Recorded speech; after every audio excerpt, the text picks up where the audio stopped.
Am I the a-hole for pointing out my dad's failure as a parent after he tried to critique mine? My wife and I didn't meet in the most conventional way. She was my late brother's wife. We had lost him when she was 5 months pregnant with our son, my nephew. She stayed close to the family and we all adored my nephew. I was more involved in his life and wanted to share as much of my brother with him as possible. My wife and I became each other's support through our grief, became very close friends. And, well, 7 years after, we realized we had feelings for each other. With my nephew's blessing, we began dating. Not everyone in my family was on board, but they did eventually. We've been together 9 years, married for 6, and have a 7-year-old daughter who my nephew, 16, loves more than anything. Biologically, we know they are both siblings/cousins, and that's something we didn't want to hide from her. Especially because we still talk about my brother, and he will always be my nephew's father no matter what. She's known from a young age, and it really hasn't been an issue. They still love each other and act like siblings. My dad's come back into picture recently. We haven't heard from him since my brother's funeral, but it's not like he was around much before that. He knows now that I've been married to my wife and we have a daughter together. But he got mad when he asked about if she knows, and I told him she's been told. That's not something we want to treat like a major secret after all. My dad started going off about how irresponsible that is, and she didn't need to know. Now for sure we've messed her up mentally. I just thought it was funny that he of all people thought he could lecture me on how to properly raise a child, given that he was barely around and left my mom to raise us. That's what I told him too, and he got even more mad. Pretty much said I don't have a right to insult him for things he did in the past, when he's just trying to point out a mistake we've made right now. I don't know if that's really a valid argument, but now he's acting like I've insulted his entire existence just for trying to give me some guidance. Was I the a-hole for this? Now for the top comments. Not the a-hole at all. He doesn't get to swoop in from his self-imposed exile and critique. Here's an unsolicited well done on handling the situation with the kids from a stranger on the internet too. It would be one thing if the dad wasn't being judgmental and was like, "Look, I screwed up years ago doing X and regret it. I don't want you to make the same mistake like I did and suffer." But being judgmental and condescending while trying to whitewash his own actions is hypocrisy. No surprise he got called out. Not the a-hole. You'd be far, far more likely to do damage to your daughter by hiding something like that. And she would inevitably find out at some point and realize her entire life had been built on a lie. It's an unusual circumstance, and she should absolutely know about it. Your dad is way off base, and he has absolutely zero right to lecture you about it when he hasn't even been a parent to you. Not the a-hole. I'm back, son, and I'm here to tell you what you're doing wrong. What a great way to repair a messed up relationship. At this rate, they'll be father and son in no time. Definitely not the a-hole. I think that you did a good job by telling her early, because at some point, some stupid people will tell her. Probably to be mean or something. With her knowing and growing up with it being normal, it won't hurt her. And to be honest, I do not think that it is something to be ashamed of at all. I mean, they are even more related than half-siblings, which I think is awesome in this context. The death of your brother really is tragic and sad. But with your daughter and you, your nephew has direct family which is a part of his dad as well. Your father was wrong. That was always the goal. We never want her to feel weird about it, or like we intentionally kept something dark from her, and it hasn't impacted their relationship as siblings at all. Thank you. Next story is titled, "Am I the a-hole for not helping my brother-in-law and my sister with their debt?" I've owned many successful small businesses over the years, so I have a lot of experience in all kinds of retail at many levels to say the least. My sister and brother-in-law were thinking of starting their own, so they asked me for my help and advice.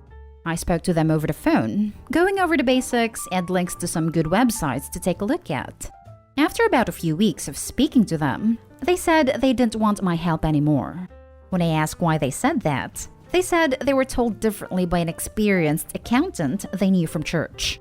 This so-called accountant was not only giving them bad advice, some of it was downright illegal. I told them this, and they said that I didn't know what I was talking about since he was a CPA, Certified Public Accountant. I did a little digging on this guy, and he had no credentials whatsoever, and he had dropped out of community college after a year. I warned them not once, but twice that this guy was going to get them tossed in jail for tax fraud. My brother-in-law gave him fiduciary control so he could take care of financial responsibilities. Not even a year later, the guy took every liquid asset they could find and disappeared. He not only stole everything, he ran off with everything they had, got a few more company credit cards, maxed them out, got lines of credit with some parts companies, ordered parts and then sold them on the side for cash. Brother-in-law and sister's company blew up. They lost their house and almost went to jail. Not only that, they are in massive debt that I don't think they will ever be able to pay off. I feel horrible for their daughter, who most likely won't be going to her dream college because of all this. They are now asking family members for help, and they are so graciously giving them everything they can spare. Then they asked me, and apologized, then asked if they could have some help financially. I accepted the apology but said no, stating that I warned them and they ignored me. They left, but not without begging and crying. So now I am being painted as the a-hole by family and friends. I want to state that I am not rich by any means, but I am doing really well financially. I've worked hard to where I've gotten today, and although I could have spared something, I didn't feel obligated to. Am I the a-hole here? Not the a-hole. They dug their own hole. What might be a nice gesture, though, is to put some money into a trust for your niece to help with college that parents can't touch. Not the a-hole. You warned them repeatedly. Could always create a college fund for their daughter if you felt so moved, so she doesn't suffer for their ineptitude. But that's not something you have to do. Not the a-hole. These two people are a waste of your money. You had already warned them. They'll just do something stupid again once they achieve financial freedom on your dime. Honestly, people this stupid deserve what they get. Do not waste your money on them. Sounds like they wanted to get rich quick and not have to do the hard work, and even gave over control to a loser. Not sure why. After multiple attempts to help them up front, you should bail them out now. If you want to help the niece, you can, but that's not necessary either. Not the a-hole. Your sister and brother-in-law are grown adults who got themselves in this mess. If you were able, help your niece with some college expenses. Not the a-hole. They ignored your advice and warnings multiple times and followed a snake oil salesman into a get-rich-quick scheme.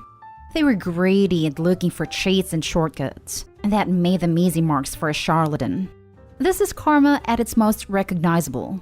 If you are concerned about the daughter, you could set up a college fund for her that the family can pay into but that her parents can't touch. But you don't really owe them anything.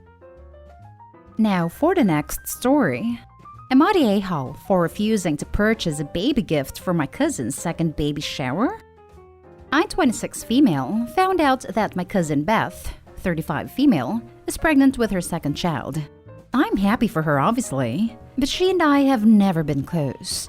I love to sew, and whenever I find out a family member or friend is expecting a baby, I make them a nice baby blanket for them. I feel like it is a nice personalized gift that you can't get anywhere else, and I always make sure to get soft, high-quality material to ensure it is both safe and comfortable. Everyone who received a blanket from me always praised the craftsmanship, and that their children still snuggle with it well into their childhood. I made a nice blue baby blanket with puppies on it for Beth's first child, and whenever I go to visit, he always was carrying it around.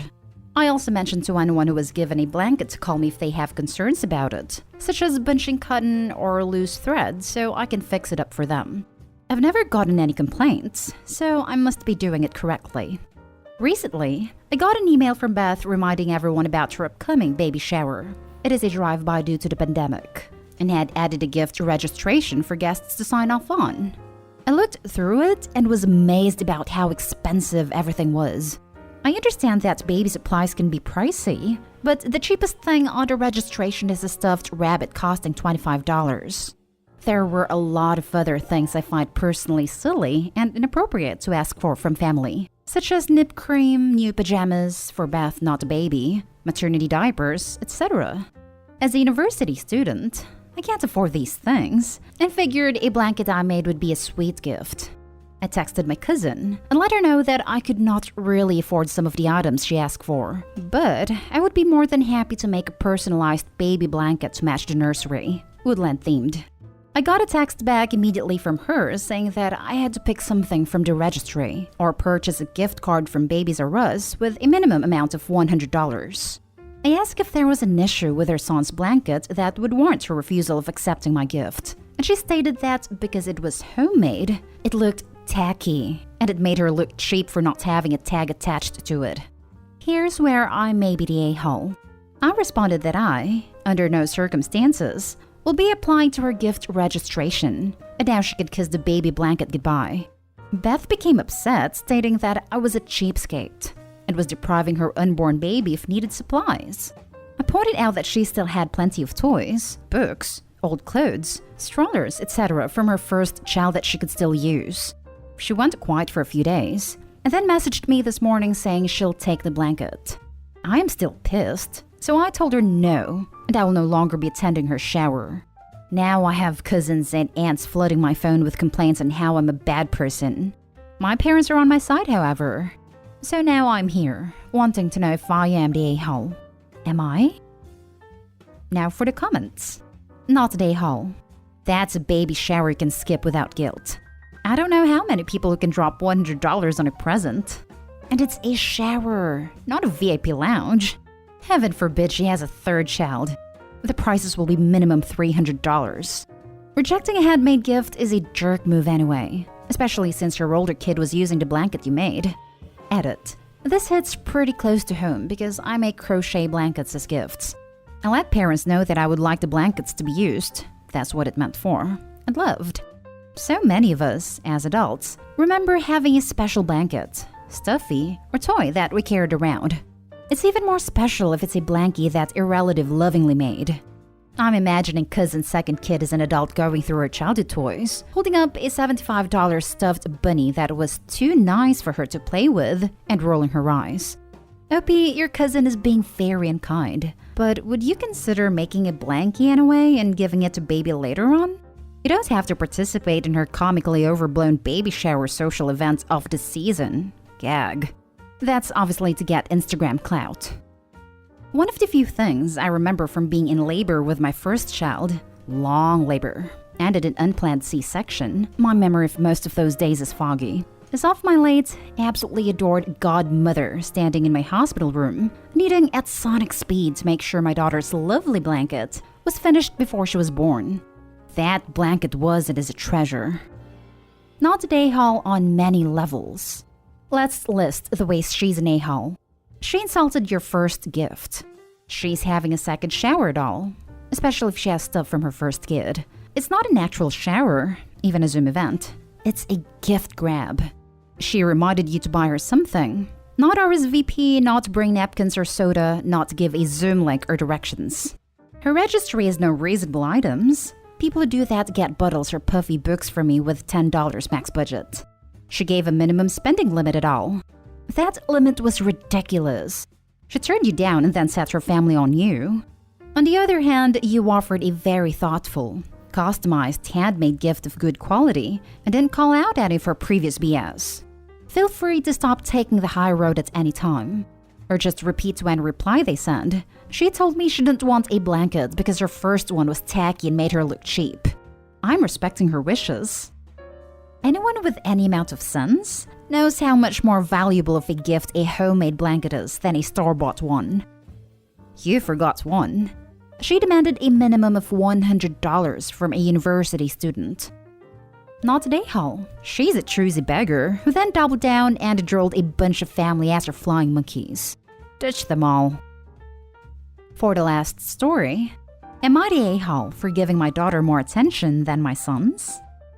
3 years ago, my 40 female husband, 39 male at the time, died in a car crash. My daughter Kate, 10, was in the car with him. Luckily, Kate wasn't seriously injured, but she has severe anxiety and PTSD from the crash. Kate's PTSD relapsed, and she's having nightmares to the point where she wakes up screaming almost every night, has flashbacks at least once a day, and she's extremely attached to me. She's working with a therapist and is slowly getting better. She didn't wake up screaming last night, but she still needs a lot of attention. I used to make dinner with my oldest, 17 male, while Kate played in her room, but now she usually makes dinner with us. And when she's not, she's sitting at the kitchen table watching. I also used to watch a movie with my oldest and my middle son, 16 male, after Kate went to bed. But now our bedtime routine takes longer. I used to braid her hair and tuck her in, but now I braid her hair, tuck her in, and read to her until she falls asleep because it helps her calm down. And I don't have time to watch a full movie with them. Last night, Kate fell asleep pretty fast, so I had time to watch a movie with my sons. But when I asked them if they wanted to watch a movie, they told me to go back to Kate's room since I'd obviously rather be with her anyway. I tried to explain that she needs this right now, but they wouldn't hear it. Am I the a-hole for giving my daughter more attention? Edit. I'm realizing that I didn't make this clear in the post, but Kate hasn't been like this for 3 years. She's had anxiety and PTSD since the crash, but it's been manageable until around 2 weeks ago when her PTSD relapsed. I hate to say it, but you're the a-hole. You have 3 children. Yes, your daughter is going to need a lot of help right now, but so are your boys. They lost their father too. I suggest getting individual therapy for everyone, including you, and apologize to your sons for not being there for them. Everyone's already in individual therapy. Y'all clearly need group as well. This is so tough. Very, very, very soft, you're the a-hole. Yes, Kate probably needs you right now more than so than them, but they all lost their dad. They all need you. I don't see the harm in extending Kate's bedtime routine, but you need to find some way of making it up to the others. Maybe a day of just them. Or maybe find a TV show that's only 30 minutes you can watch at night with them if there's no time for a movie. You should also think about having family dinners again to keep that open communication. They lost their father too, and need you. I know Opie edited to say that Kate has only relapsed recently, but I think it would be good for Opie to seriously consider if her other kids were already getting the dregs of her attention. I think it would still be understandable, but I find it unlikely they reacted this way because of a reasonable 2-week shift in priorities. I think this might be above our pay grade, honestly. Really, this is the only answer. I don't understand people calling someone the a-hole when they lost their spouse and are trying to take care of 3 kids alone. They'd probably also call Opie the a-hole if she was ignoring her daughter to make her sons happy. It's a rough situation for everyone, and impossible for others to judge.